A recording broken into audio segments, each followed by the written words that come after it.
Good evening students. चलो अब start करते हैं क्लास।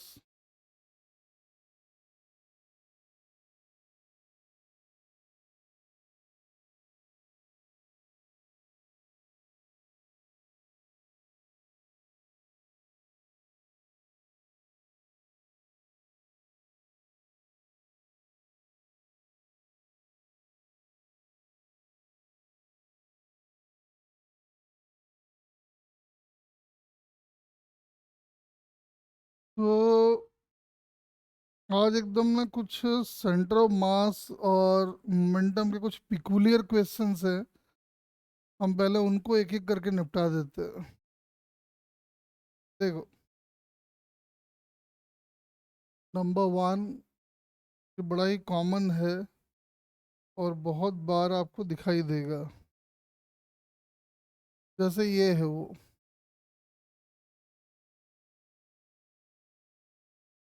जैसे मान लो कि ये m1 मास का एक बॉडी है, u1 स्पीड से जा रहा है,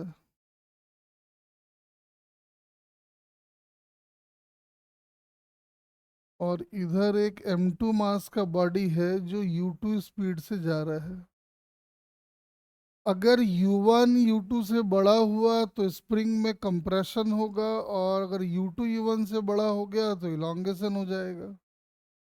कॉन्सेप्ट दोनों का एक है, कोई अलग नहीं है। तो हम आपको चलो ये मानते हुए करके दिखाते हैं कि u2 की वैल्यू u1 से बड़ी है। क्वेश्चन आएगा, find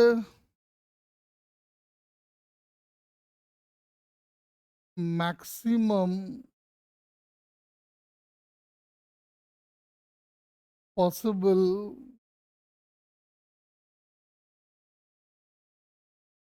elongation in the spring।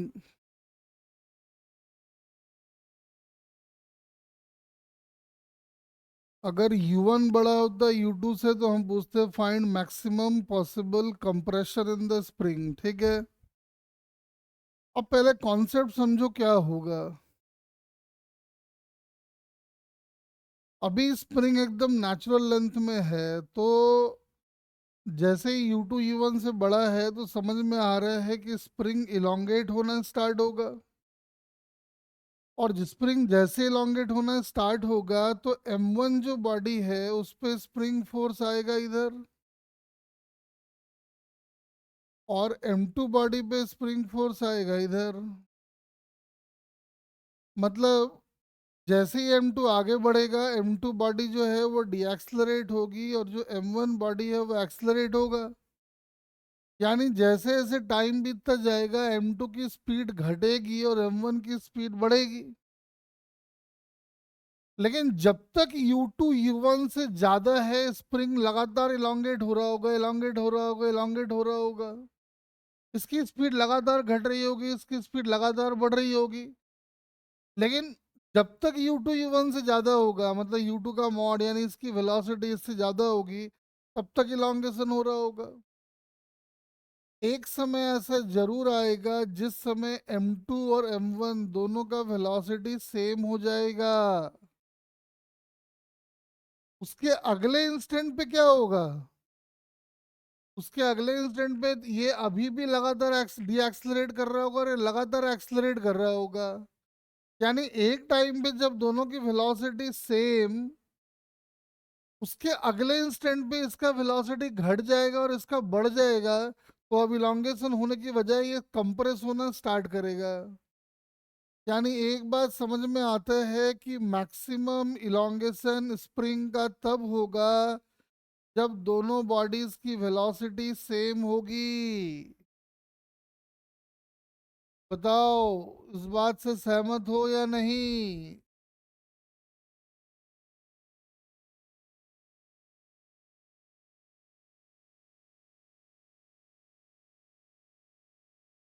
अरे दोनों बॉडी की वेलोसिटी जब सेम होगी तभी स्प्रिंग का इलॉन्गेशन मैक्सिमम होगा।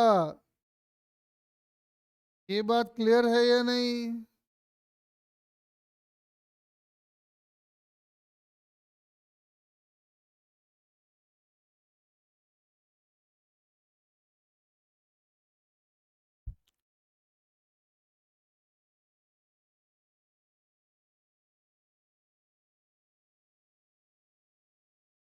अरे बोल।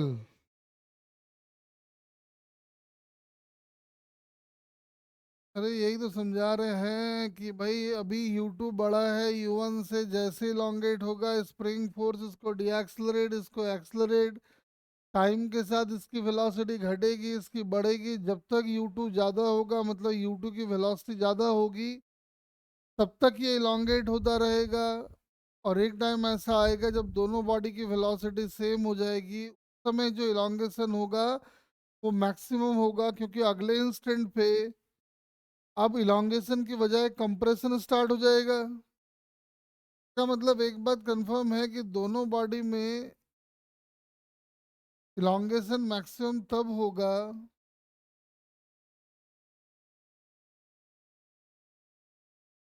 जब दोनों बॉडी की वेलोसिटी हो जाएगी सेम।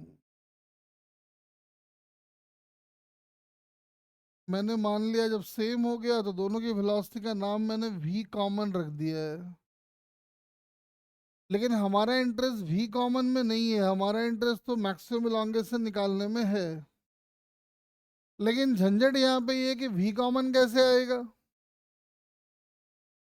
तो एक बात बहुत अच्छा है कि स्प्रिंग फोर्स की एक बड़ी अच्छी बात है, अगर आप स्प्रिंग फोर्स को, जब भी स्प्रिंग फोर्स काम कर रहा हो और आप दोनों बॉडी को सिस्टम की तरह ट्रीट करो, तो दोनों के सिस्टम पे नेट एक्सटर्नल फोर्स हमेशा ही जीरो आएगा। देख लो कैसे, स्पेस स्प्रिंग फोर्स इधर, स्पेस स्प्रिंग फोर्स इधर, दोनों का मैग्नीट्यूड सेम, डायरेक्शन अपोजिट, और हमने दोनों को सिस्टम की तरह ट्रीट किया है। क्या मतलब, फॉर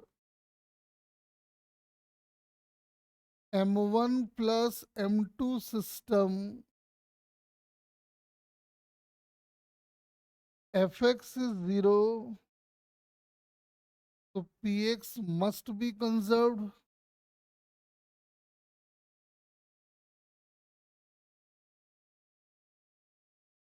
ठीक है, अब देखो, तो Px अगर कंजर्व्ड है तो ध्यान से देखो, तो स्टार्टिंग का जो मोमेंटम दिख रहा है एक्स एक्सिस के अलोंग वो है M1 U1, और साथ में M2 U2, और बाद वाला दिख रहा है M1 into VC plus M2 into VC, यानी VC यहाँ से आ जाएगा, तो VC की वैल्यू हो गई,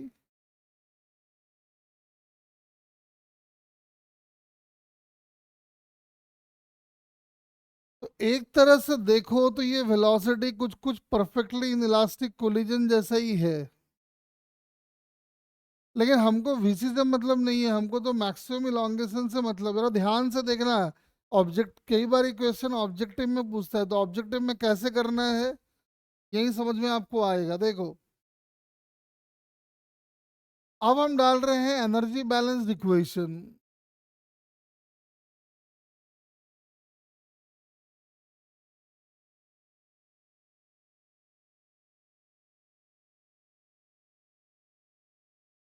क्या होगा, बाद वाली काइनेटिक एनर्जी होगी half M1 plus M2 into V common का स्क्वायर, और स्टार्टिंग वाली काइनेटिक एनर्जी होगी हाफ M1 V1 का square minus half M2 V2 का स्क्वायर। ये आ गया लॉस इन काइनेटिक एनर्जी।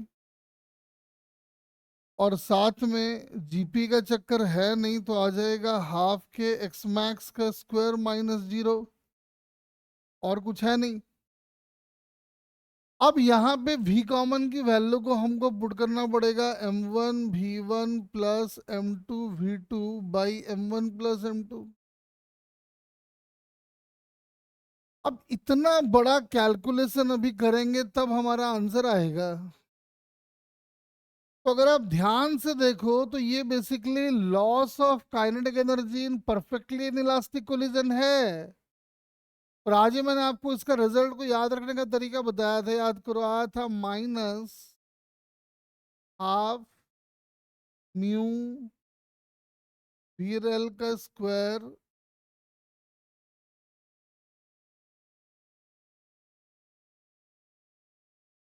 देखो यहाँ से एक्स मैक्स सीधा सीधा निकल आएगा as V rel under root of mu by K. Objective में करना हो तो ये कॉन्सेप्ट आपको ध्यान होना चाहिए। ये तो बड़ा अच्छा एकदम simple, loss in kinetic energy in perfectly elastic collision का फॉर्मूला बन गया, और देख लो। वैसे इस प्रॉब्लम का अगर आंसर लाना है तो समझ में आ रहा है, जहां जहां पे म्यू आ रहा है वहां डाल दो m1 m2 by m1 + m2, और जहां जहां पे ये है वहां वीरेल डाल दो, और वीरेल की जगह डाल दो, हमने क्या लिया था देख लो, u1 - u2। थोड़ा देख लेना, मैंने कहीं कहीं पे गलती से v1 लिख दिया है तो समझ जाना आप, ठीक है ना। तो ये रिजल्ट अगर हम लोग याद रख लें तो हम लोग बड़े आसानी से ऐसे कितने केस भी आ जाएं, X max is equal to वीरल under root of mu by K, कितना भी आ जाए फट फट आंसर आएगा, देख लो कैसे। बेसिक तो मैंने आपको समझा ही दिया है। एग्जाम में कैसे कैसे क्वेश्चन आएगा देखो, लिखेगा। हाँ, ये मैक्सिमम इलॉन्गेशन बोलो या मैक्सिमम कंप्रेशन बोलो, दोनों के लिए वैलिड है।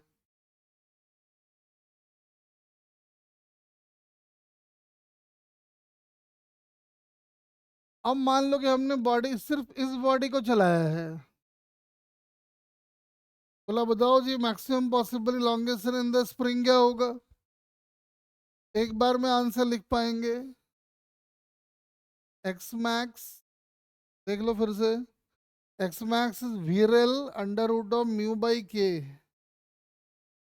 तो रिलेटिव वेलोसिटी जो हो जाएगी वो तो वी नॉट ही होगी, और under root of mu by K मतलब m1 m2 by m1 + m2 into के, तो आंसर यही हो गया। कल को दे दिया नहीं, हमने एक m मास का बॉडी है उसको हम इधर फेंक दिए, एक 2m मास का बॉडी है उसको इधर फेंक दिए। बोला बताओ जी maximum possible elongation in the spring क्या होगा, तो एक लाइन में आंसर, वीरेल का मतलब हो गया 2v0, और m जो है म्यू जो होगा वो हो जाएगा 2m/3, दोनों का प्रोडक्ट बाई दोनों का सम, तो ये आ जाएगा 2m/3। आंसर आ गया।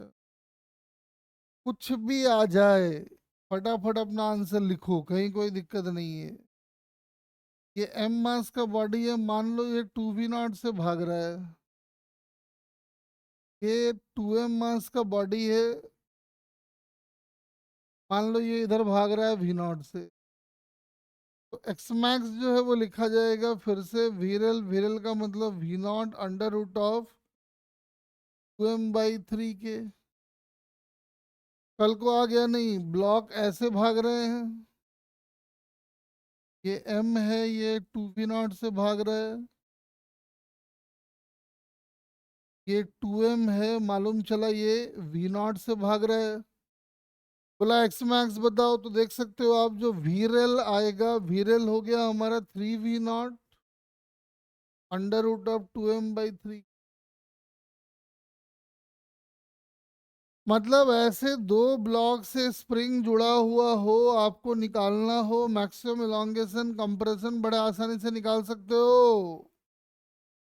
अरे क्लियर है क्या, बताओ सन्नाटो।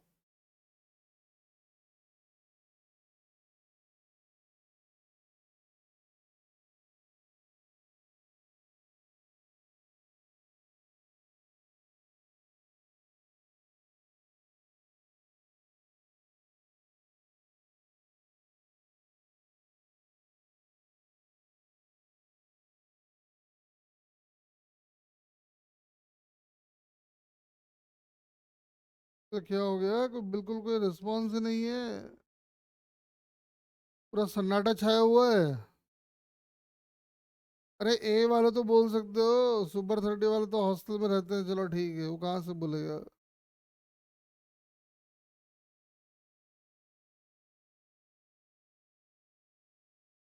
चलो, एक तो ये बहुत इंपॉर्टेंट क्वेश्चन था, अब इसका एप्लीकेशन कैसे होगा वो देख लो। आधा काम आज करवाए थे स्कूल में, आधा काम अभी करा दिए, दोनों को मिला जुला के खूब क्वेश्चन बनेगा। मान लो ये m है, ये m है, ये k है, इधर से एक बॉडी आया v नॉट स्पीड के साथ, m मास का है, और दोनों के बीच में e इज इक्वल टू 0। पूछा बताओ जी maximum possible compression in the spring क्या होगा। तो समझ में आ रहा है कि सबसे पहला फेनोमेनन होना है इन दोनों का कोलिजन। तो परफेक्टली इन इलास्टिक कोलिजन है, तो समझ में आ रहा है कि दोनों बॉडी सेम वेलोसिटी के साथ मूव करने लगेंगे। तो हम ये मान लेते हैं कि ये m और ये m, और दोनों भाग रहा है कितने से, तो भाई v0/2। अब बस आगे तो आपको आता ही है। मतलब ये 2m मास का एक बॉडी है, ये m मास का एक बॉडी है, स्प्रिंग कांस्टेंट k है, वेलोसिटी दिया हुआ है, तो एक्स मैक्स हम एक बार में निकाल पाएंगे। v0/2 √2m/3 के। बात समझे। ऐसे बहुत क्वेश्चन देखने को मिलेंगे। और एग्जाम्पल देख लो, एक दो और करवा देते हैं। इसमें क्या है, मान लो ये बॉडी है m मास का, और मान लो ये एक बॉडी है m मास का, दोनों ही v नॉट वेलोसिटी से भाग रहे थे। रास्ते में एक स्टेशनरी m मास मिल गया, दोनों के बीच में परफेक्टली इनलास्टिक कोलिजन हो गया। बोला बताओ भाई स्प्रिंग का मैक्सिमम पॉसिबल कंप्रेशन क्या होगा। तो समझ में आ रहा है कि जैसे ये दोनों एक दूसरे को टक्कर मारेगा, तो ये दोनों एक बॉडी बन जाएगा, और जिसकी वेलोसिटी हो जाएगी,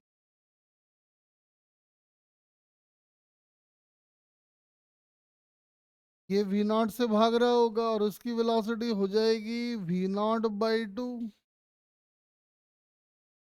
अब दिख रहा है, लिख लो, एक्स मैक्स आ जाएगा वीरेल, वीरेल का मतलब हो गया v0/2 √2m/3 के। हाँ, अगर हम चाहें कि कर दें कि भैया ई की वैल्यू 1 है, या ई की वैल्यू 1/2 है, ई की वैल्यू 3/4 है, तो कैलकुलेशन करते रहो। जैसे एक चलो करा ही देते हैं, आ जाओ।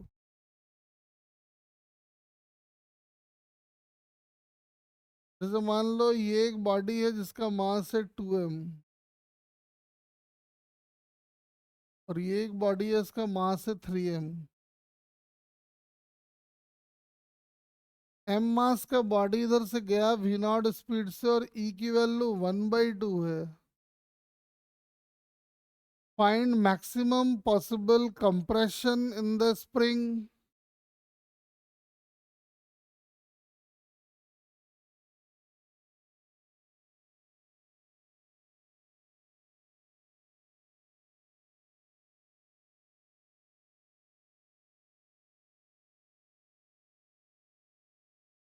Find maximum possible compression in the spring.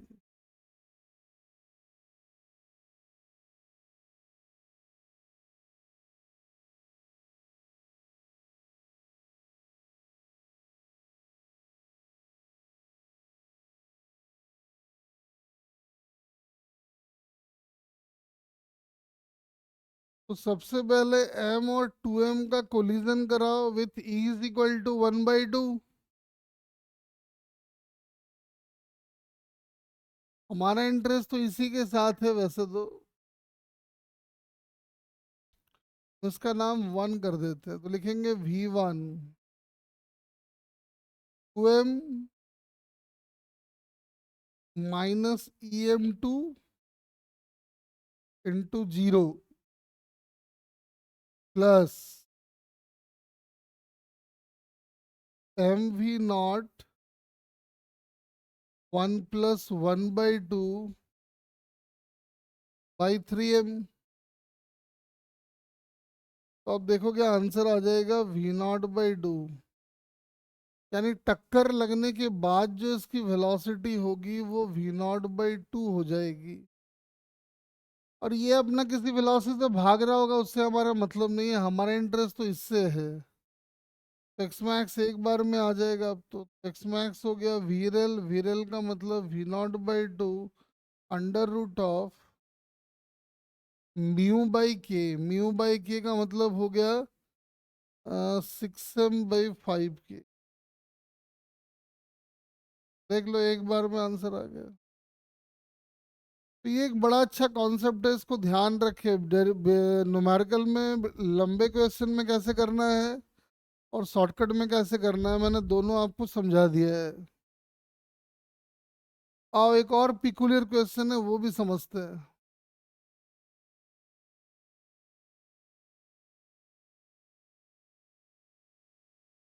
जैसे ये m1 मास है और ये m2 मास है। इस पे हमने F2 फोर्स लगाया, पे हमने F1 फोर्स लगाया, स्प्रिंग कांस्टेंट है K। कह रहा है बताओ maximum possible elongation in the spring. Calculate maximum possible elongation in the spring.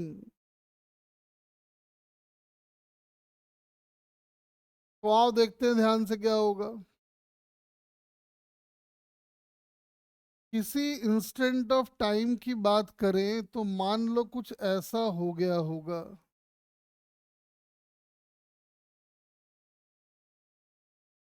इस पे फोर्स लग रहा होगा F2 और हम ये मान रहे हैं कि स्प्रिंग अभी एक्स अमाउंट से लॉन्गेट हो चुका है। तो इस पे एक स्प्रिंग फोर्स आ जाएगा kx का, और इस पे भी एक स्प्रिंग फोर्स आएगा kx का आगे की तरफ, और पीछे की तरफ आएगा एक फोर्स F1। हम ये मान रहे हैं कि ये बॉडी इधर भाग रहा होगा A2 से, और हम ये मान रहे हैं कि ये बॉडी इधर भाग रहा होगा A1 से। साफ साफ दिखाई पड़ रहा है कि जो A2 की वैल्यू आएगी वो आएगी F2 minus KX divided by M2। और सिमिलरली जो A1 आएगा वो भी दिख रहा है कि KX minus F1 by M1। अगर हम दोनों का रिलेटिव एक्सलरेशन निकाल ले, ए रिलेटिव दिख रहा है, तो ए रिलेटिव जो आएगा वो आ जाएगा A1 माइनस A2। दोनों का रिलेटिव एक्सेलरेशन निकाल रहे हैं हम लोग। तो A1 माइनस A2 का मतलब हो गया KX by M2 minus F1 by M1, minus minus plus हो जाएगा KX बाई M2, और ये M1 है ना। और साथ में एक टर्म आएगा माइनस F2 बाई M2। इसमें हम क्या कर रहे हैं, देखो हम यहाँ पे K by M1 plus K/M2 इन दोनों को इकट्ठा करके x कर देते हैं, और साथ में माइनस में लिख देते हैं इसको F1/M1 प्लस ऐसा। ठीक है। अब चूंकि ये दोनों बहुत बड़े बड़े टर्म्स लग रहे हैं हमको, तो हम क्या कर रहे हैं कि इनको हमने क्या किया, नाम दे दिया, सपोज करो अल्फा, और इसका नाम हमने दे दिया है बीटा। यानी अब आपका जो ए रिलेटिव आ गया,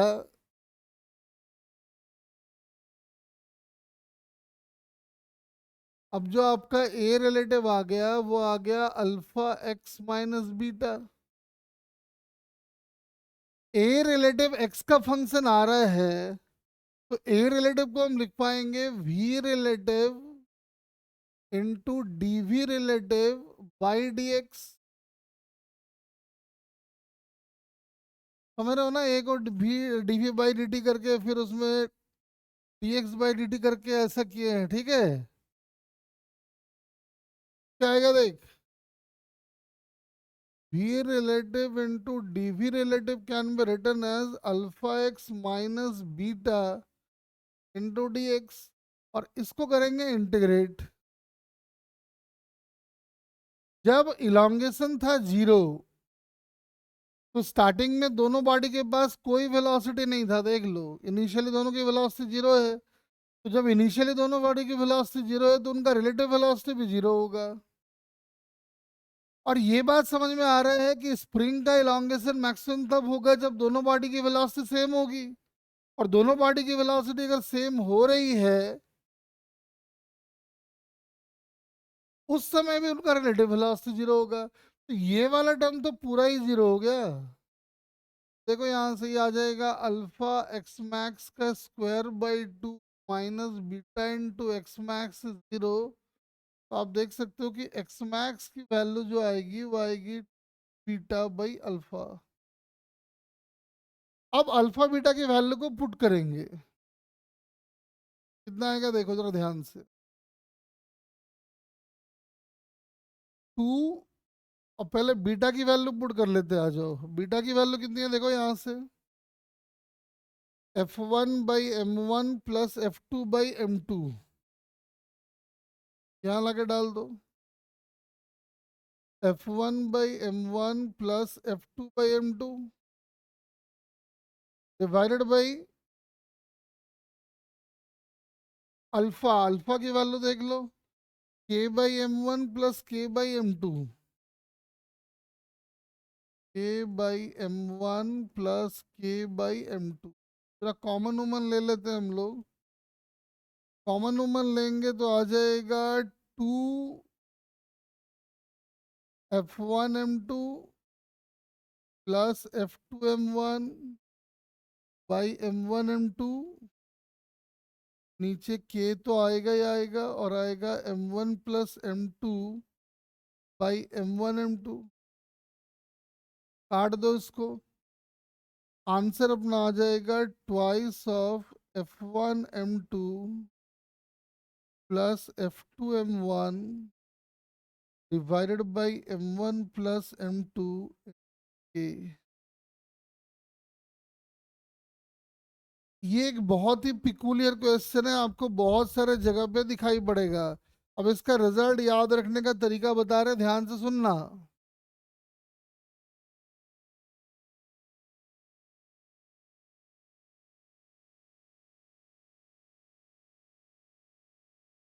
इसको रिजल्ट को याद रखने के लिए हम थोड़ा आपको वर्क पावर एनर्जी में ले जाना चाहते हैं। वर्क पावर एनर्जी में याद करो, जब ये वाला क्वेश्चन हम लोग किए थे तो बॉडी इक्विलिब्रियम में तब आती थी जब ये स्प्रिंग इलोंगेटेड होता था बाई अमाउंट एफ बाई के, और मैक्सिमम इलोंगेशन इसका आता था यहां से टू एफ बाई के, मतलब यहां से और आगे एफ बाई के। यानी इक्विलिब्रियम में इलोंगेशन आता था एफ बाई के, और एक्स मैक्स जो रियलिटी में होता था उसका आंसर आता था टू एफ बाई के। यानी फोर्स मेथड से जो आंसर आया उसका डबल आंसर आया करता था। अब याद करो, मैंने आपको ना ऐसे केसेस में टेंशन निकालना बताया है। ये अगर M1 है, ये अगर F1 है, ये अगर रस्सी का टेंशन है, ये F2 है, ये M2 है, तो रस्सी का टेंशन हम लोग सीधा सीधा निकाल लेते थे। याद करो, हम सिखाए थे ये फिर ये, यानी टेंशन आ जाया करता था M1 F2 F1 M2 by M1 plus M2। लेकिन आज जो टेंशन का काम पहले कर रहा था आज वो स्प्रिंग फोर्स कर रहा है, तो इसको के एक्स से इक्वेट कर दो। एक्स निकल आया, क्या निकल आया, M1 F2 F1 M2 by M1 plus M2 divide by के। लेकिन ये जो आंसर आया है ये फोर्स मेथड से आया है, तो जो रियलिटी में आंसर होगा, मतलब मैक्सिमम पॉसिबल इलॉन्गेशन जो रियलिटी में होने वाला है वो इसका डबल होने वाला है। यानी टू बाई के F1 M2 M1 F2 by M1 plus M2। बहुत इंपॉर्टेंट क्वेश्चन, खूब दिखाई देगा, नोट करे।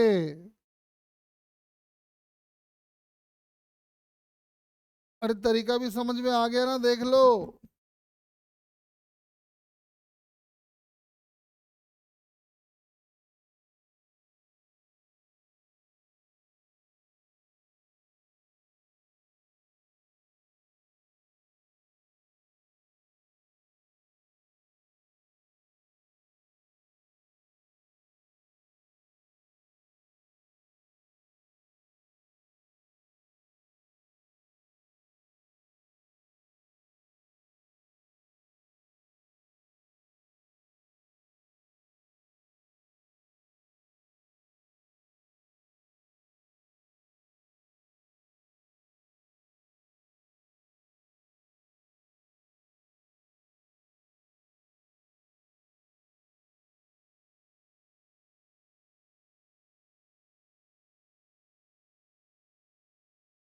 अब इसके जितने भी केस बनते हैं बनने दो, कोई दिक्कत नहीं है, जो आएगा आने दो। एक एक लाइन में आंसर आएगा। कैसे एक एक लाइन में आंसर आएगा तो देखो। काम में आ गया, मान लो ये 2m, ये m, ये f। एक्स मैक्स निकालो, निकाल सकते हैं बड़े आसानी से।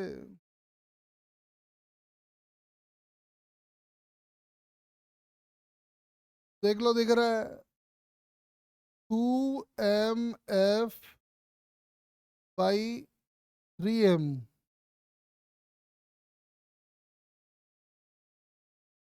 उसे मल्टीप्लाई, के से डिवाइड, आंसर आ गया।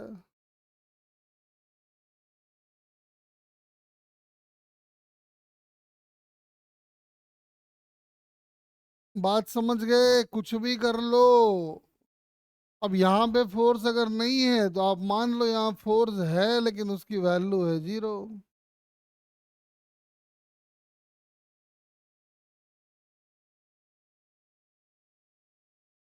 और समझ गए ना? मान लो कल को फोर्स ऐसे लगा दिया।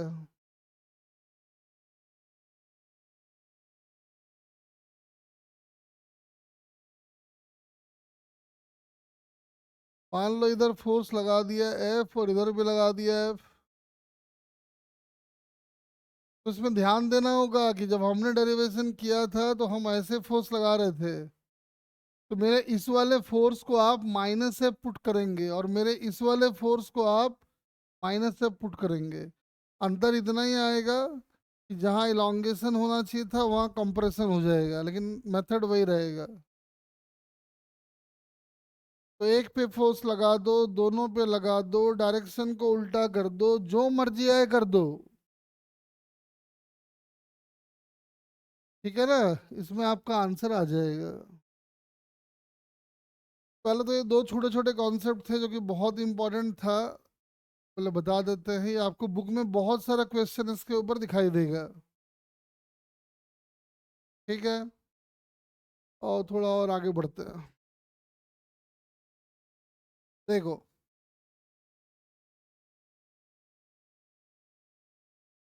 जैसे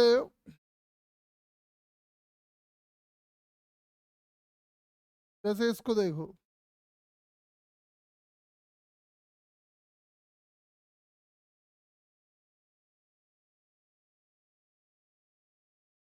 जैसे एक इस तरह का ब्लॉक है और ये एक सर्कुलर पार्ट है आर रेडियस का।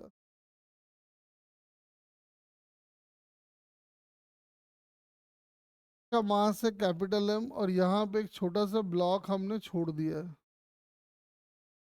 तो एक टाइम ऐसा आएगा जब ये ब्लॉक जो है वो यहाँ से यहाँ आ जाएगा।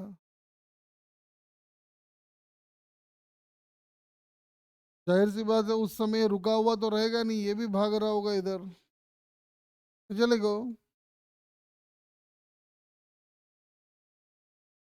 Find velocity of block,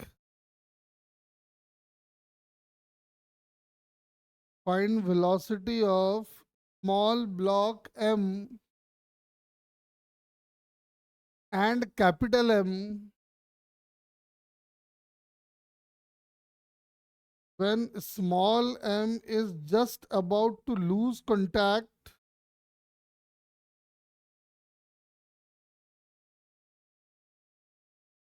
when small m is just about to lose contact with capital M।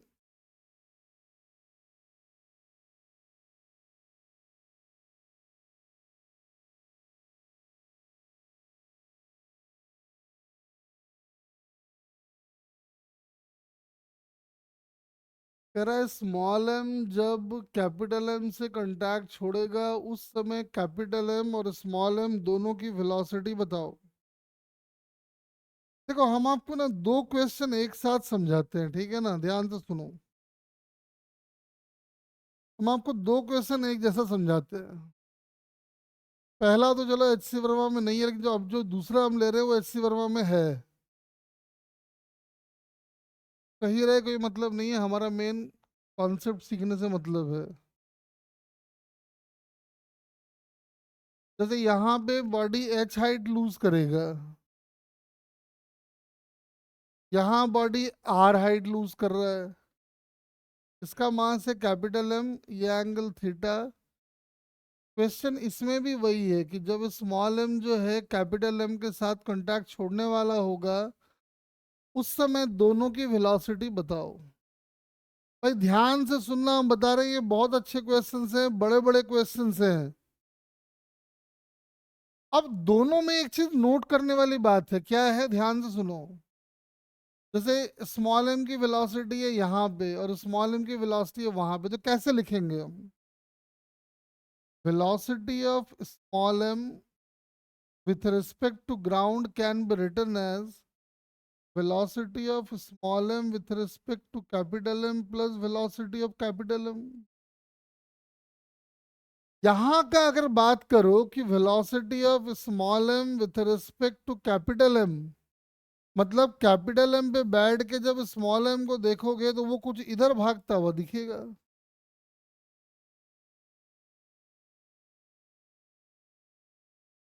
और वेलोसिटी ऑफ कैपिटल एम वो कुछ इधर भागता हुआ दिखेगा।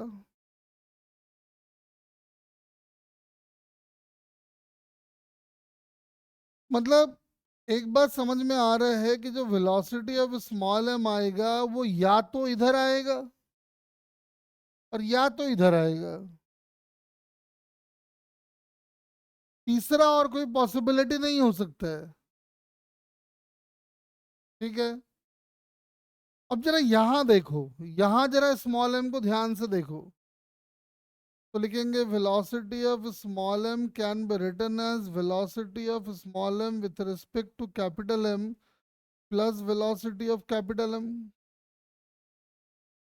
स्मॉल एम की वेलोसिटी कैपिटल एम के रेस्पेक्ट में अगर ध्यान से देखो तो वो है इधर, ये वाला।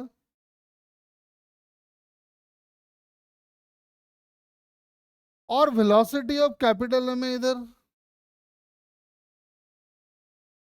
लेकिन एक बात ध्यान दो, अब जो रिजल्टेंट आएगा वो इनके बीच में कहीं आने वाला है। तो साफ समझ में आ रहा है कि जो पहला वाला केस है वो कंपेरेटिवली काफी आसान है एज कंपेयर टू दूसरा वाला। तो एक बात हमेशा याद रखो, जब भी ऐसे क्वेश्चन आएंगे आपको दो ही टाइप का प्रॉब्लम नजर आएगा, या तो ये या तो वो।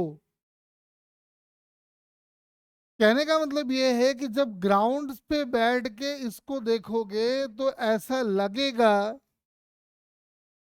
कि ये या तो इधर भाग रहा है तो उधर भाग रहा है, और कैपिटल एम को देखो तो वो इधर भाग रहा है। मतलब स्मॉल एम और कैपिटल एम ग्राउंड के रेस्पेक्ट में या तो सेम डायरेक्शन में होंगे, या फिर वेलोसिटी ऑफ स्मॉल एम और velocity of capital M opposite direction में होंगे। जब भी ऐसा हो तो काम करने का तरीका याद रखें। हम मानेंगे इसकी वेलोसिटी है v1 ग्राउंड के रेस्पेक्ट में, और इसकी वेलोसिटी है v2 ग्राउंड के रेस्पेक्ट में। ये ध्यान रखिए, v1 v2 ग्राउंड के रेस्पेक्ट में एज्यूम किया गया है। क्या होगा, ध्यान से सुनना जरा। अगर दोनों के सिस्टम को ट्रीट करें अच्छे से, बड़े प्यार से ट्रीट करें दोनों के सिस्टम को, तो ध्यान से देखिए। एक तो समझ में आ रहा है कि ये नॉर्मल लगाएगा, ये नॉर्मल लगाएगा, खेल खत्म। दोनों के सिस्टम पे एक ही एक्सटर्नल फोर्स है, ये वाला नॉर्मल जो कि वाई के अलोंग लग रहा है, और इस एक्सटर्नल फोर्स का कंपोनेंट एक्स एक्सिस के अलोंग जीरो है। मतलब स्मॉल एम और कैपिटल एम के सिस्टम का मोमेंटम एक्स डायरेक्शन में कंजर्व रहेगा। तो यहां पे हम लिखेंगे as F X is zero, P X is conserved. तो स्टार्टिंग का मोमेंटम देखोगे पूरे एक्स के अलोंग तो वो है जीरो, क्योंकि पहले स्मॉल एम भी रुका हुआ है, कैपिटल एम भी रुका हुआ है। बाद में जब लिखोगे तो हम लिखेंगे small M into V1 minus capital M into V2। एक तो इक्वेशन यहां से आया। अब आप बोलोगे दूसरा इक्वेशन कहाँ से आएगा, तो साफ साफ दिखाई पड़ रहा है कि बॉडी पोटेंशियल एनर्जी लूज कर रही है और दोनों मिलके काइनेटिक एनर्जी गेन कर रहे हैं। तो एनर्जी कंजर्वेशन डालेंगे तो लिखेंगे हाफ mv1 का square plus half capital M v2 का square minus 0 plus 0 minus mgr is equal to 0। आप V1 V2 की वैल्यू पुट पार्ट करके आपको V1 V2 जो चाहिए सब निकाल लो। ये तो हुआ तब जब ये दोनों बातें होल्ड करेंगी, लेकिन यहां तो ऐसा नहीं है। आप देख लो, जो V small M with respect to capital M है और इसके बीच का एंगल ना तो 0 है ना तो 180 है। तो ऐसे क्वेश्चन को कैसे अप्रोच करना है, ध्यान से सुनना, ये थोड़े से मुश्किल क्वेश्चंस होते हैं ये। और फिर से एक बार हम डायग्राम बनाते हैं आपके लिए।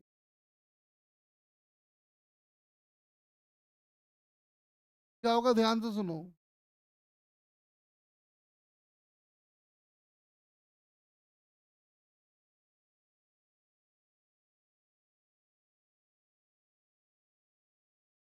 तो जब ये ब्लॉक यहाँ आएगा तो समझ में आ रहा है कि अगर हम लिखे फिर से एक बार, वैसे तो अभी लिखे थे, velocity of small m can be written as velocity of small m with respect to capital M plus velocity of capital M।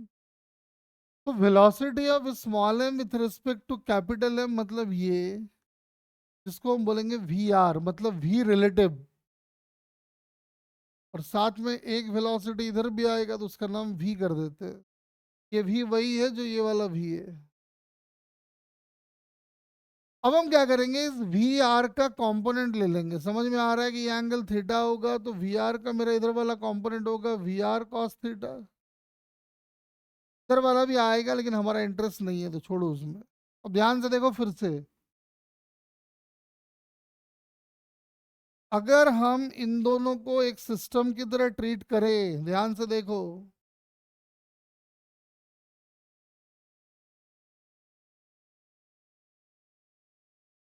तो ब्लॉक जो नॉर्मल लगाएगा, इंक्लाइन जो नॉर्मल लगाएगा, सब कैंसिल आउट हो जाएगा, तो यहाँ का एक नॉर्मल बचा हुआ रहेगा। मतलब स्मॉल एम और कैपिटल एम दोनों को अगर हम एक सिस्टम की तरह ट्रीट करें तो समझ में आ रहा है कि net external force Y axis के अलोंग तो कुछ है, लेकिन एक्स एक्सिस के अलोंग कुछ भी नहीं है। तो हम लिखेंगे as F X is 0, P X is conserved,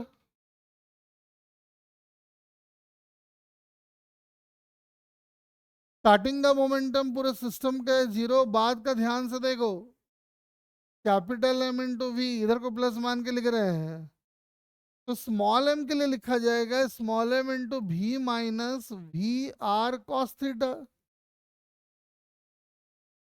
तो आप यहां से देखोगे वी और वी आर में एक रिलेशन आ जाएगा।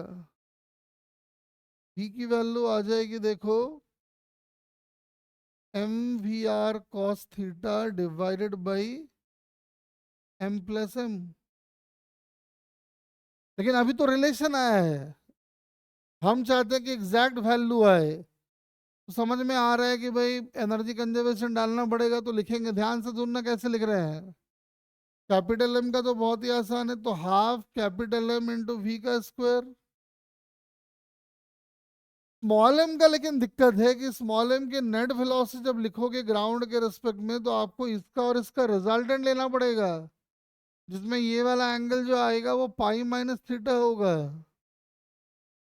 तो उसके टोटल काइनेटिक एनर्जी लिखी जाएगी हाफ एम वी का स्क्वायर वी आर का square 2 into V into cos pi minus theta is minus cos theta. ये अपना हो गया change in kinetic energy. Potential है जी, इसका तो कुछ हो नहीं रहा है लूज, ये लूज कर रहा है, तो 0 - mgh, दैट मस्ट बी 0।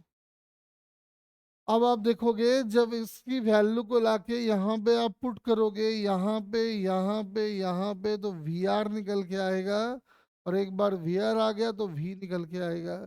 आप देख सकते हो कि पिछला वाला क्वेश्चन कंपैरेटिवली बहुत आसान था, ये वाला कंपैरेटिवली काफी मुश्किल है, लेकिन अब है तो है और कुछ हम कर नहीं सकते इसमें। हाँ लेकिन कभी कभी एग्जाम में ना इसको ऑब्जेक्टिव में पूछ लेता है। ऑब्जेक्टिव में कैसे पूछेगा देखो,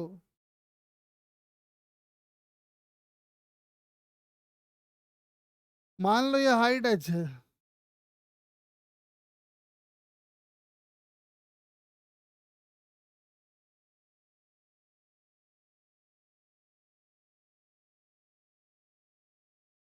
स्मॉल एम ब्लॉक जब बॉटम पे आएगा तो इसकी स्पीड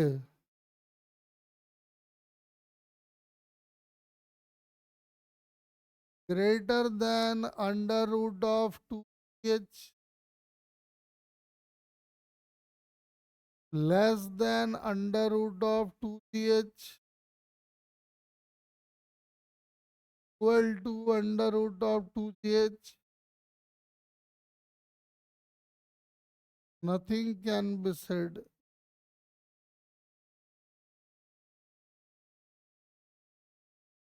सोचो, स्मॉल एम बॉडी जब बॉटम पे आ जाएगा तो उस समय जो उसकी वेलोसिटी होगी, वो इनमें से कौन से रिलेशन को होल्ड करेगा, बताओ जरा।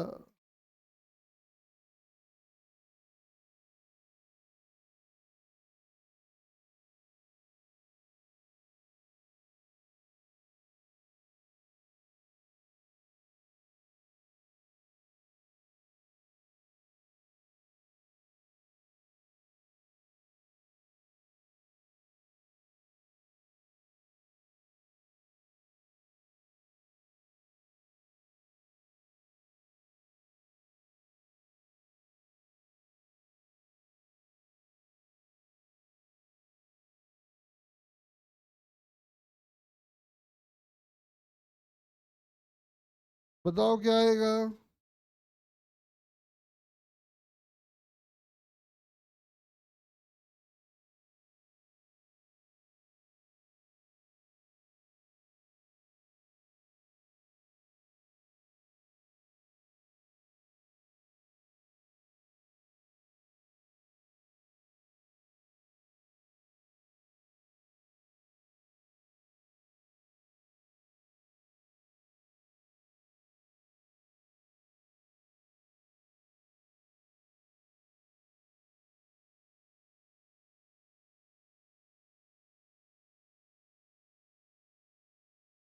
क्या आ रहा है देखो।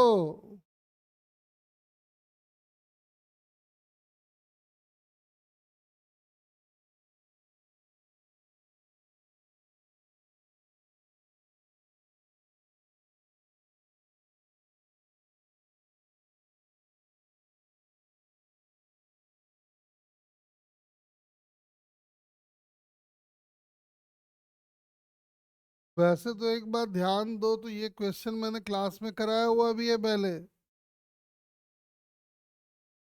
अगर ये इंक्लाइन प्लेन फिक्स होता तो स्मॉल एम जितना पोटेंशियल लूज करता है उतना ही काइनेटिक एनर्जी गेन करता, यानी half M V square must be equal to M G H. ये बात हम तब के लिए कर रहे हैं जब इंक्लाइन फिक्स्ड होता है।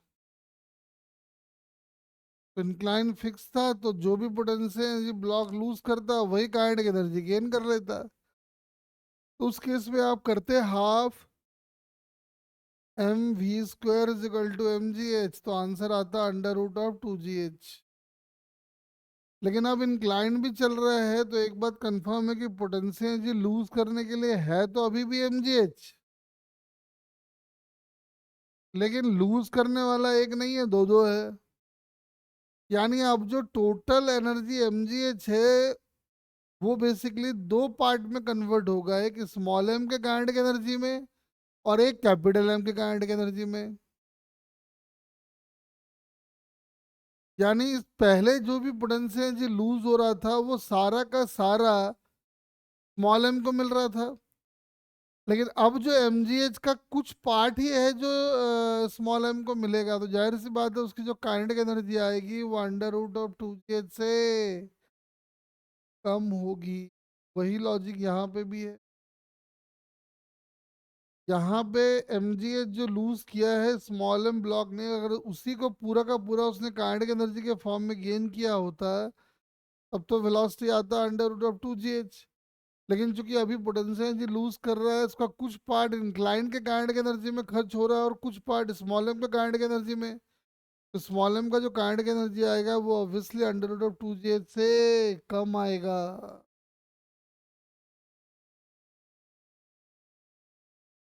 अरे बात समझे क्या? तो बड़ा अच्छा कॉन्सेप्ट है, ध्यान रखे। आओ चलो, एक दो क्वेश्चन और करवाता हूँ, आओ।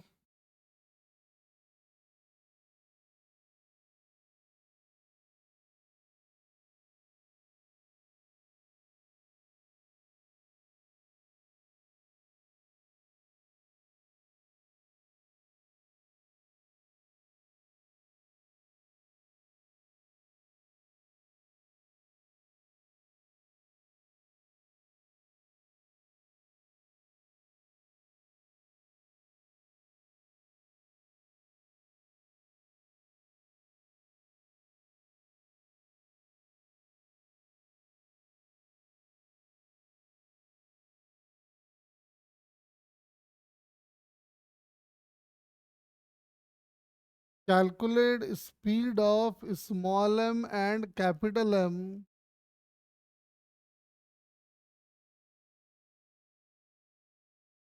When small M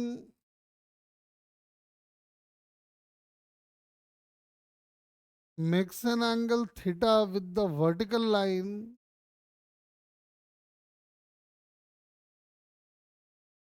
AB as shown in the figure। कह रहा है स्मॉल एम जब यहाँ आ जाएगा किसी थीटा पे, तो उस समय दोनों की वेलोसिटी बताओ कितनी कितनी होगी। ट्राई करो।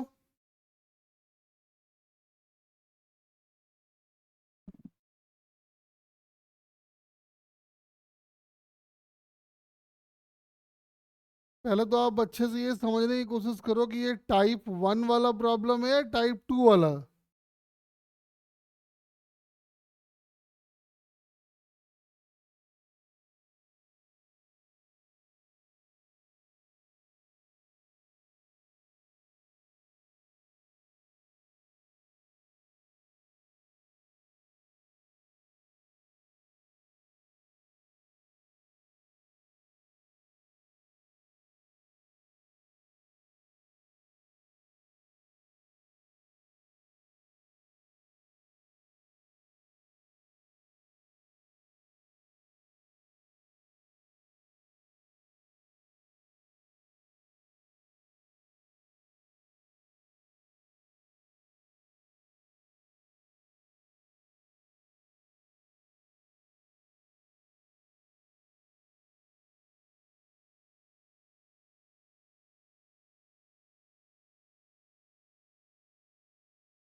पहले एक बार सोचो कि ये कैसे होगा। ये टाइप 1 वाला क्वेश्चन है या टाइप 2 वाला?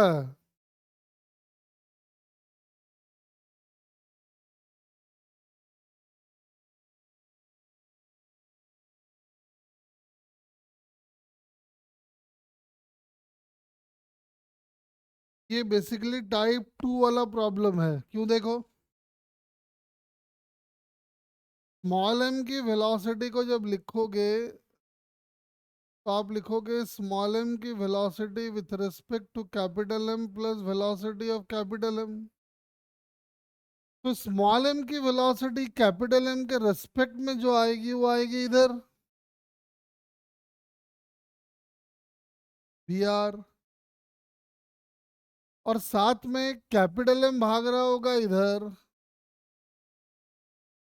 अब देख सकते हो दोनों के बीच में एक सर्टेन एंगल आ रहा है, इसका मतलब कंफर्म है ये टाइप 2 वाला बनेगा। तो आओ कर लेते हैं।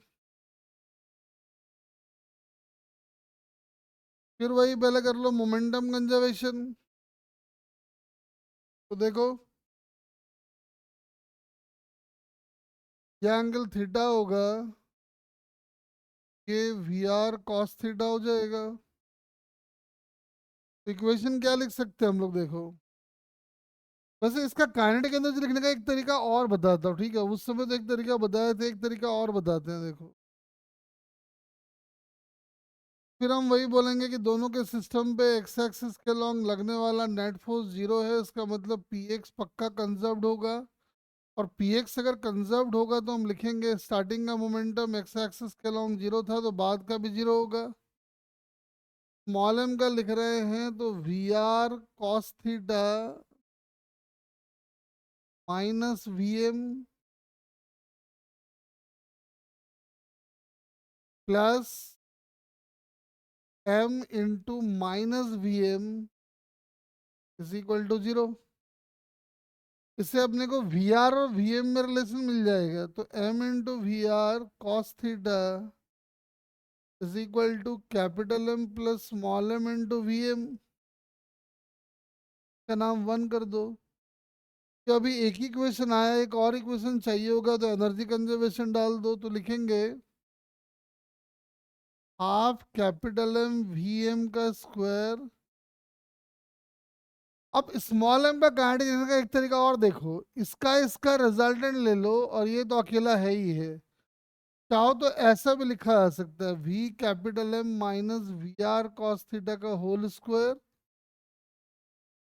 Plus V R sine theta का होल स्क्वायर। ये आ गया total kinetic energy. Reference level यही मान लेते हैं इसके लिए, तो फाइनल हो गया जीरो। और इनिशियल इसका हाइट लेना पड़ेगा ये वाला, तो ये अगर थीटा है, ये अगर आर है, तो आर कॉस थीटा हो जाएगा, यानी M G R cos theta. और यहाँ का तो फाइनल जीरो ही हो गया, और इसमें कोई बदलाव आ नहीं रहा है, यानी that must be equal to zero. अब सॉल्व करके दोनों जो चाहो सब निकाल लो। जब भी ऐसा क्वेश्चन आए पहले आपको समझना है कि ये कौन सा टाइप है, वन या टू। जैसे मान लो एग्जांपल के लिए अगर यही बोला होता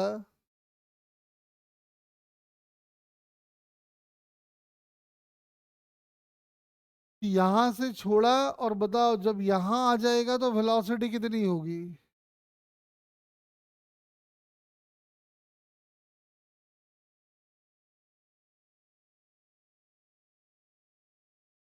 चलो ट्राई करो। स्मॉल एम जब ट्रैक के बॉटम पे आ जाएगा उस समय दोनों की वेलोसिटी कितनी रही होगी?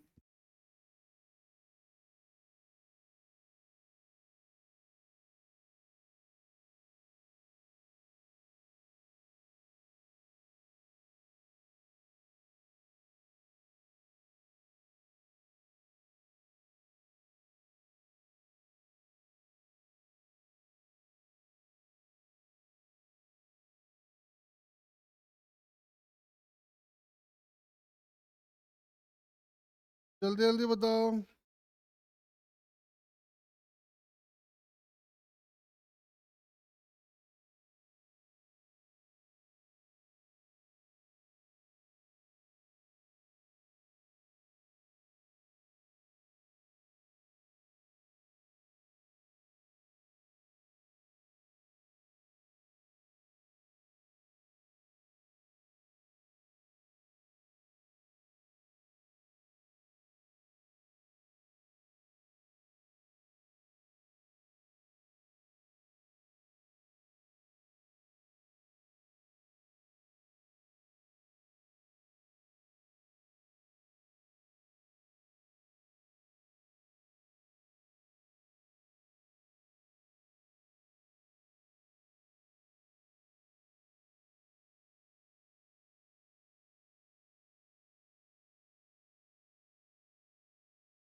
ध्यान से देखो, ये 1 वाला केस बनेगा या 2 वाला?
क्या रहा है देखो।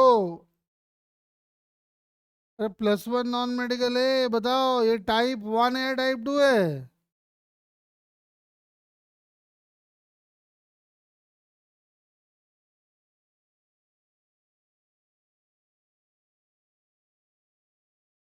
पूरा सन्नाटे में ही चले जाते हो तुम लोग, हाँ?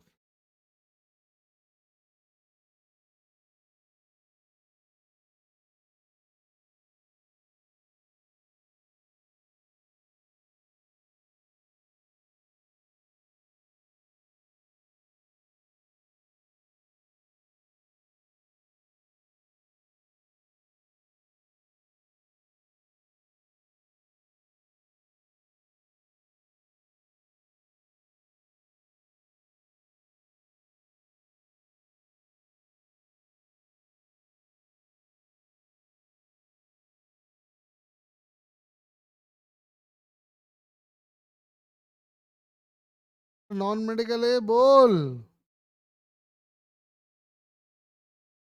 प्योर सन्नाटे में चले जाते हो। नॉन मेडिकल ए वालों को हटाता हूँ फिर क्लास से। जब रिप्लाई करते ही नहीं हो तो क्या फालतू का रखे तुम लोग को?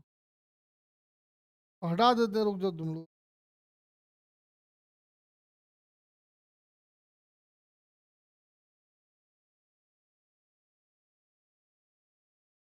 एक बात पूछ रहे कि टाइप 1 है कि टाइप 2 है, वो भी मुंह से आवाज ना निकल रहा है इन लोग का।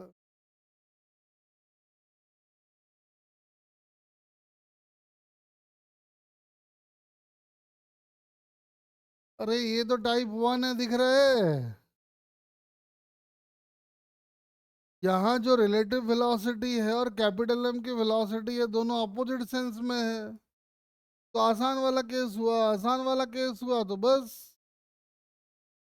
मान लो इसकी वेलोसिटी v है, तो इसकी वेलोसिटी को कुछ v1 मान लो, इसको v2 मान लो। मोमेंटम कंजर्वेशन कर दो तो आप दिखाई पड़ रहा है साफ में, स्टार्टिंग में पूरे सिस्टम का मोमेंटम है 0। Capital M into v1 minus capital M into v2 must be equal to 0। तो v1 v2 में एक इक्वेशन आ गया, एनर्जी कंजर्वेशन डाल दो। तो हाफ स्मॉल एम v1 का square plus half capital M v2 का स्क्वायर -0। और बाद में देखेंगे तो 0 माइनस mgr। और कुछ है नहीं। यहाँ लाके डाल दो, v1 v2 जो चाहिए सब निकाल के ले लो, आंसर ही आ गया।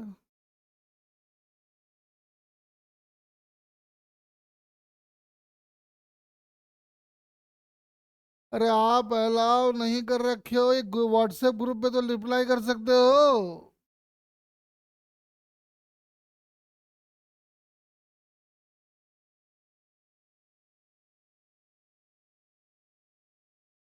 व्हाट्सएप ग्रुप पे तो रिप्लाई कर ही सकते हो सन्नाटो। चलो एक और चीज देखते हो। वैसे इसमें बड़ा मजेदार बात बताऊं एक। देखो वैसे तो आगे हम बताएंगे। आपसे पूछा कि बताना जी इसका नॉर्मल कितना होगा। तो नॉर्मल देखने के लिए आप बोलोगे भाई ये इधर एन, इधर एम जी, और ये सर्कल में जाता हुआ दिख रहा है। लेकिन बेटा एक बात ध्यान रखो, स्मॉल एम सर्कल में जाता हुआ किसको दिखेगा? ग्राउंड वाले ऑब्जर्वर को या कैपिटल एम पे बैठा हुआ ऑब्जर्वर को? तो कैपिटल एम पे बैठा हुआ ऑब्जर्वर को जब ये रुका रहेगा तभी इसका पाथ सर्कुलर नजर आएगा। और जब कैपिटल एम पे बैठ के आप देखोगे स्मॉल एम को तो उसकी वेलोसिटी कितनी नजर आएगी? तो velocity of small m with respect to capital M can be written as velocity of small m minus velocity of capital M. Velocity of small m v1 मान लो, और कैपिटल M की वेलोसिटी अपोजिट डायरेक्शन में v2, direction हो गया आई cap. मतलब जब यहाँ पे बैठ के देखोगे तो लगेगा कि स्मॉल m सर्कल में घूम रहा है, और सर्कल में घूम रहा है, और यहाँ जो उसकी स्पीड है वो है v1 प्लस v2। तो नॉर्मल जब निकालोगे तो नॉर्मल लिखोगे n minus M G must be equal to M V one plus V two का whole square divide by R. तो n की वैल्यू यहाँ से निकाल लेंगे, और v1 v2 आप वहां से निकाल लिए होगे तो लाके डाल देना तो आंसर आ जाएगा। आगे ये जो क्वेश्चन बनते हैं ना ये बहुत मुश्किल वाले हैं, ये हम बाद में आपको बताएंगे और डिटेल में। पहले एक बार ये बीएम शर्मा और मैं खत्म करा देंगे, उसके बाद हम इसकी कहानी समझाएंगे। चलो एक क्वेश्चन करके दिखाओ, ये होना चाहिए। ये एक रिंग है, और ये इस तरह का एक रॉड है,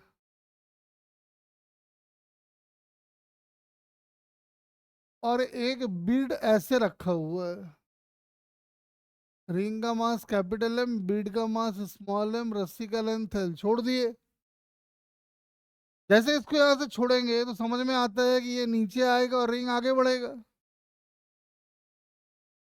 कह रहा है बताओ कि जब कुछ सिनारियो ऐसा बन जाएगा, मतलब ये रिंग यहाँ से कुछ यहाँ चल के आ गया होगा,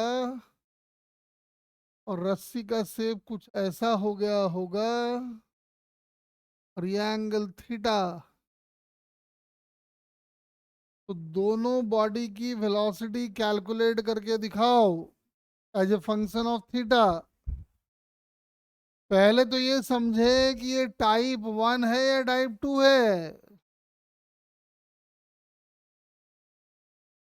और उसके बाद आगे प्रोसीड करें, फटाफट ट्राई करें।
जल्दी बताओ।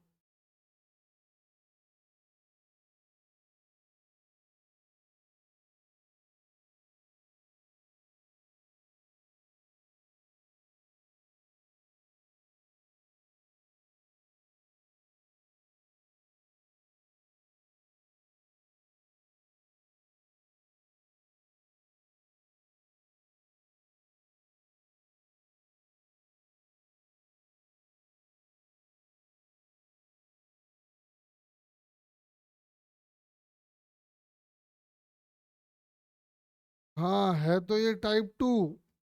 अब आगे प्रोसीड करो।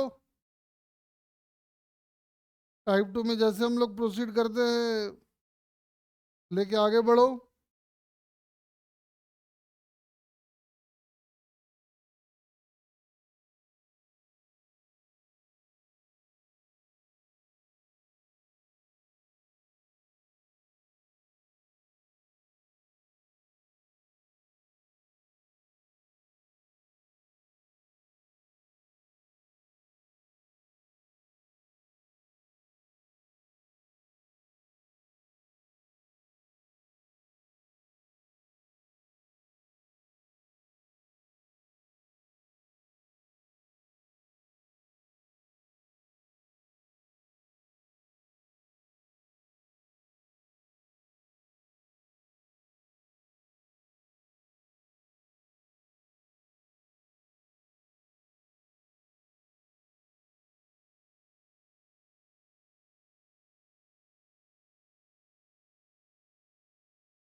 फटाफट इक्वेशन फ्रेम करो।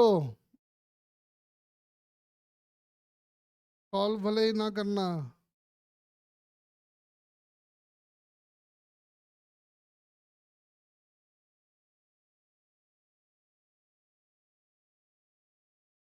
इस बार फिर आप वही करने वाले हो।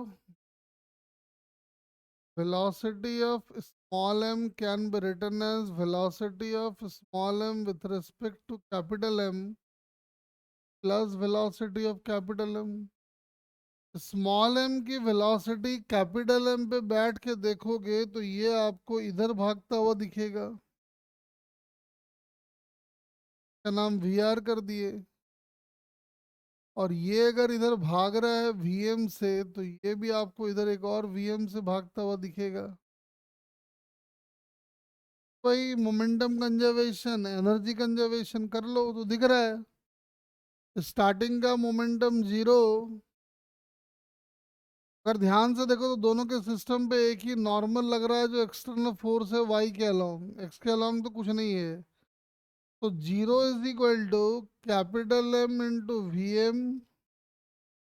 Plus capital M into V capital M minus V R cos theta. ये हमारा पहला इक्वेशन। और दूसरा वही एनर्जी कंजर्वेशन। एनर्जी कंजर्वेशन के लिए वेलोसिटी के कंपोनेंट्स ही कर लो, ज़्यादा अच्छा है। ये आ जाएगा वी आर कॉस थीटा और ये आ जाएगा वी आर साइन थीटा। तो एनर्जी कंजर्वेशन डालोगे तो लिखोगे half capital M V capital M का square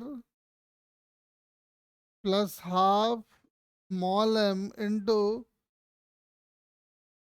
we M minus V R cos theta का whole square plus V R sine theta का होल स्क्वायर।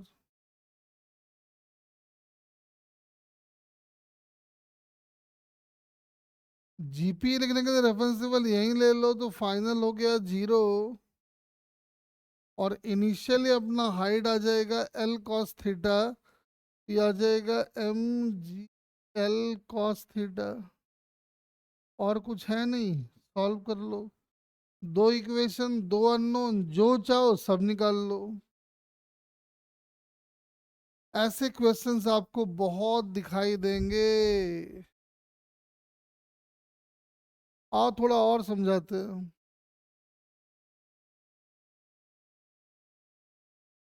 देखो,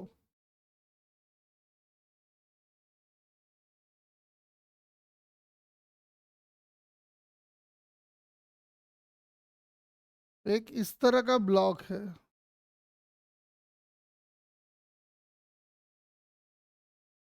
एम मास को वी नॉट स्पीड से हमने फेंक दिया। यहाँ पे एक सर्कुलर पार्ट दिख रहा है आपको।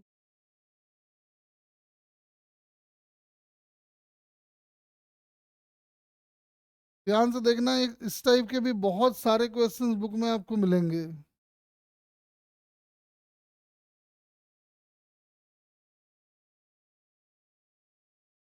Calculate speed of small M and capital M. Calculate speed of small m and capital M when small m reaches point A.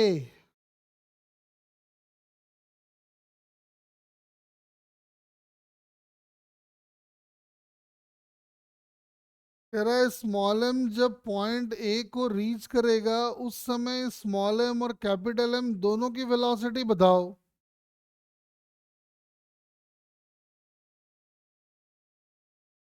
कह रहे हैं उस समय दोनों की वेलोसिटी बताओ। तो ध्यान से सुनो जरा, बहुत अच्छा कॉन्सेप्ट है, बहुत सारे क्वेश्चन नजर आएंगे इसके ऊपर।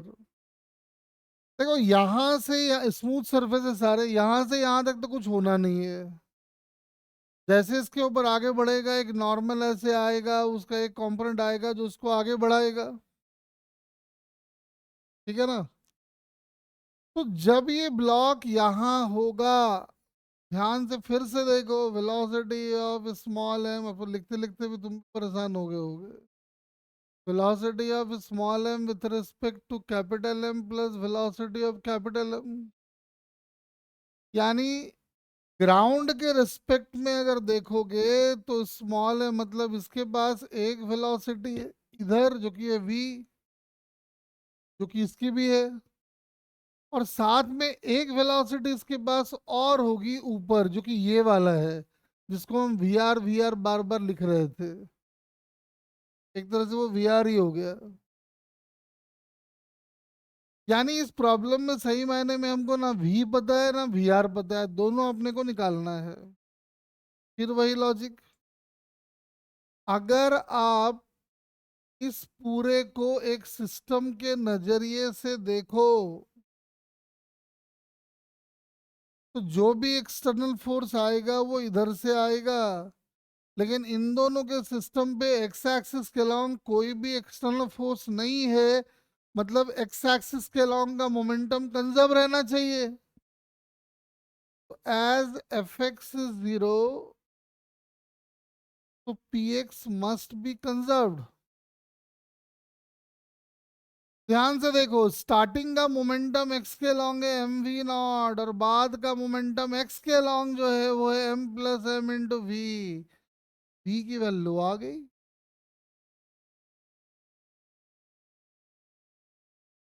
हमने वी की वैल्यू को तो कैलकुलेट कर लिया, क्योंकि एक्स के लॉन्ग के मोमेंटम में वी आर का कोई रोल नहीं है, परपेंडिकुलर है वो यहाँ पे। तो ये तो निकल आया, अब वी आर कैसे आएगा, फिर वही एनर्जी कंजर्वेशन। तो हाफ कैपिटल एम वी का square plus half small m, तो उसकी जो नेट वेलोसिटी होगी वो होगी वी आर का स्क्वायर प्लस वी का स्क्वायर। स्टार्टिंग में जो काइनेटिक एनर्जी है वो इतना है।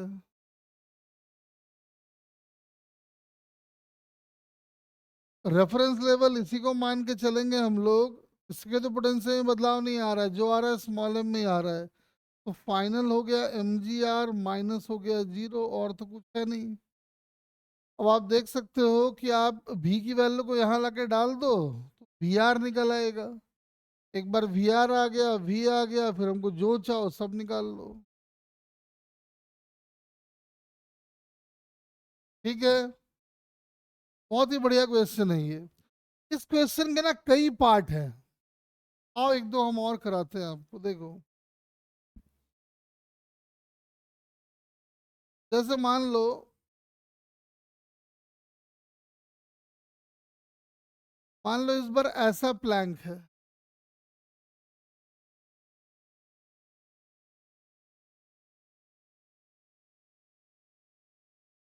ये हाइट है अपना एच, ये है कैपिटल एम, और ये है small M.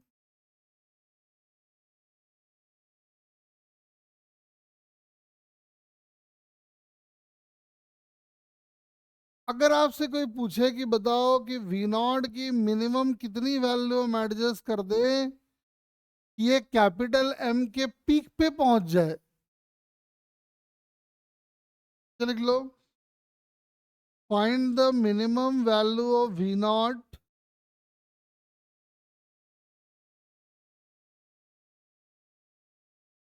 find the minimum value of v naught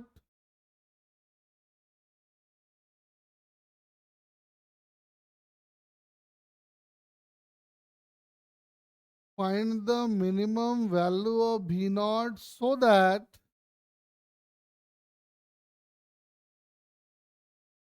mass small m can reach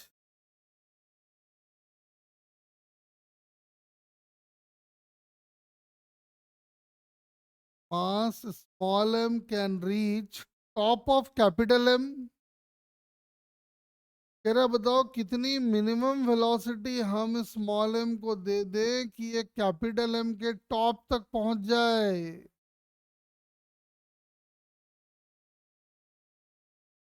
try करो।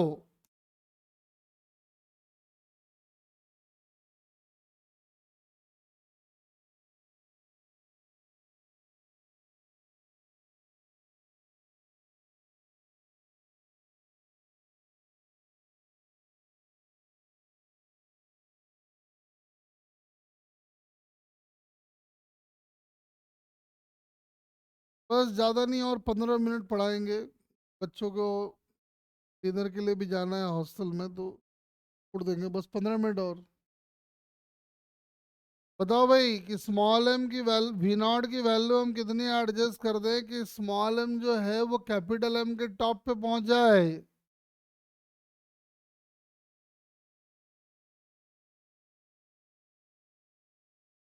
ये बहुत ही फेमस ऑब्जेक्टिव क्वेश्चन है।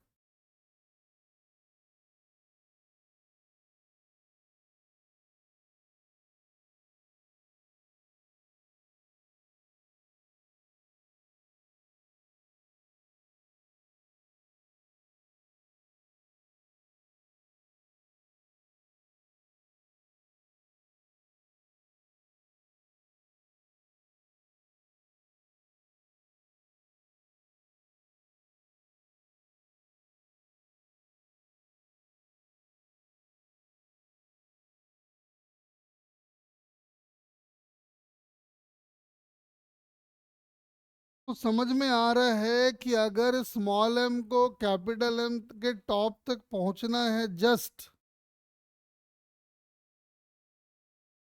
तो इसकी इधर वाली वेलोसिटी जो है वो होनी चाहिए जीरो, मतलब रिलेटिव वेलोसिटी होनी चाहिए जीरो। लेकिन ये अगर भाग रहा होगा v से तो इसको भी भागना पड़ेगा v से। मतलब मैक्सिमम हाइट पे तब पहुंचेगा जब इसकी रिलेटिव वेलोसिटी जीरो होगी लेकिन एब्सोल्यूट वेलोसिटी जीरो नहीं होगी। और वैसे भी समझो ना, हाइट गेन करने के लिए ये वाली वेलोसिटी रिस्पॉन्सिबल थी, वो रहेगा नहीं तो इसके बाद वो और ऊपर जाएगा नहीं। बस फिर वही मोमेंटम कंजर्वेशन कर लो। कई बार सिखाते हैं क्यों कंजर्व कर रहे हैं, और एक बार एनर्जी कंजर्वेशन डाल दो।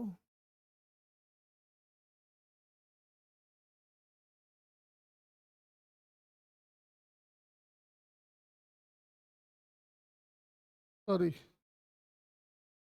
इनिशियल का ऐड के तो कुछ है ना। इनिशियल का ऐड के एनर्जी है हाफ एम वी नॉट का स्क्वायर। स्मॉल एम के पोटेंशियल में बदलाव आ रहा है, कैपिटल एम में तो कोई चेंज है नहीं, तो स्मॉल एम का लिख दो, फाइनल हो गया M G H minus zero.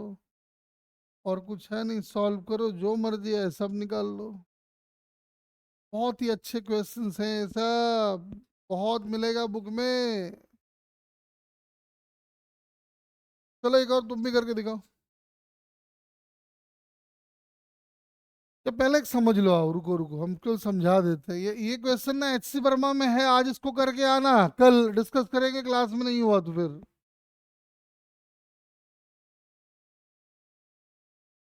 ऐसा एक ब्लॉक है, हम केवल समझा रहे हैं आपको, ठीक है ना। जो करवाना था मैंने सब करवा दिया है। यहाँ कुछ वेलोसिटी वगैरह दे दिया है। तो अभी हमने यहाँ का वेलोसिटी कैलकुलेट किया था, तो एक वेलोसिटी इधर आएगा वी आर, और एक वेलोसिटी इधर आएगा वी। हमने मोमेंटम कंजर्वेशन करके वी निकाल लिए थे, एनर्जी कंजर्वेशन करके वी आर निकाल लिए थे। लेकिन इसके बाद क्या होगा? क्योंकि इसके पास वर्टिकल वेलोसिटी है, तो ये यहाँ रुकेगा नहीं, तो और ऊपर जाएगा, और थोड़ा ऊपर जाते ही दोनों का कांटेक्ट छूट जाएगा। जैसे कांटेक्ट छूटा, ये वाला ब्लॉक वी से भागेगा अपना। और इस वाले ब्लॉक को देखोगे तो हवा में आने के जस्ट बाद इनके पास दो वेलोसिटी होंगी, एक इधर एक इधर। हवा में बॉडी है, दो डायरेक्शन में वेलोसिटी है, ग्रेविटी नीचे काम कर रहा है, इसका मतलब इसका मोशन प्रोजेक्टाइल वाला होगा। तो अगर आपको जानना है कि कितने टाइम तक ये बॉडी हवा में उड़ता रहा, तो टाइम ऑफ फ्लाइट निकालना पड़ेगा। तो टाइम ऑफ फ्लाइट होगा twice of V R by G. और मजेदार बात क्या है कि ब्लॉक का हॉरिजॉन्टल वेलोसिटी भी वी है, और इस प्लैंक का हॉरिजॉन्टल वेलोसिटी भी वी है। तो दोनों इक्वल टाइम में इक्वल हॉरिजॉन्टल डिस्टेंस मूव करेंगे। इसका मतलब जब ये बॉल यहाँ पे आएगा, प्लैंक पहले से उसका यहाँ पे इंतजार कर रहा होगा। क्या बढ़िया केस है, देखो। अगर आपको ये डिस्टेंस निकालना है, समझ में आ रहा है कि भाई एक उपाय है। अगर आपको ये डिस्टेंस चाहिए तो प्लैंक की वेलोसिटी v कांस्टेंट है, और टाइम ऑफ फ्लाइट आपको पता है, दोनों को मल्टीप्लाई कर दो, या नहीं तो यहीं से कर लो। तो रेंज आएगा वो आएगा 2 × V X × V Y by G. तो रेंज भी निकल के आ गया। तो सारी चीजें आप यहाँ पे निकाल सकते हो। बहुत अच्छा क्वेश्चन है। इसमें वर्क और एनर्जी भी आ गया, काइनेमेटिक्स भी आ गया, कोलिजन के भी कॉन्सेप्ट्स आ गए। ये एच सी वर्मा में है, करके आने का है। 4 5 पार्ट हैं उसके, सबको ट्राई करेंगे। चलो एक लास्ट क्वेश्चन कर लेते हैं, फिर आगे बढ़ेंगे। आगे बढ़ेंगे क्या, क्लास ही खत्म करना हो। देखो, जैसे एक ब्लॉक है ऐसा, बड़ा डिजाइनदार ब्लॉक है। इसका मास है कैपिटल एम, और इसका हाइट अपने को दे दिया है एच।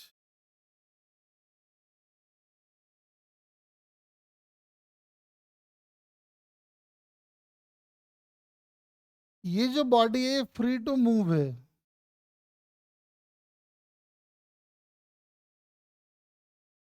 चलेगा। Find the minimum value of V naught,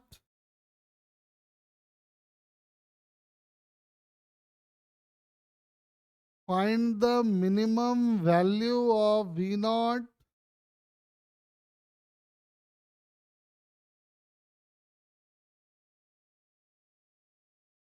find the minimum value of V naught, so that the mass small m can reach top of capital M,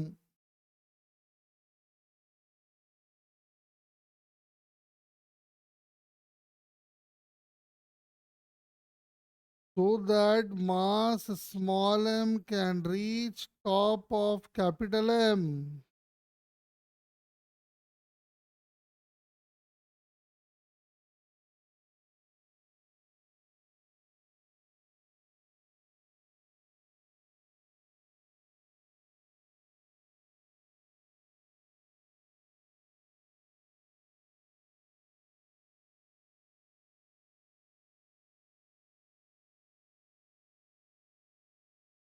बताओ बताओ जल्दी जल्दी।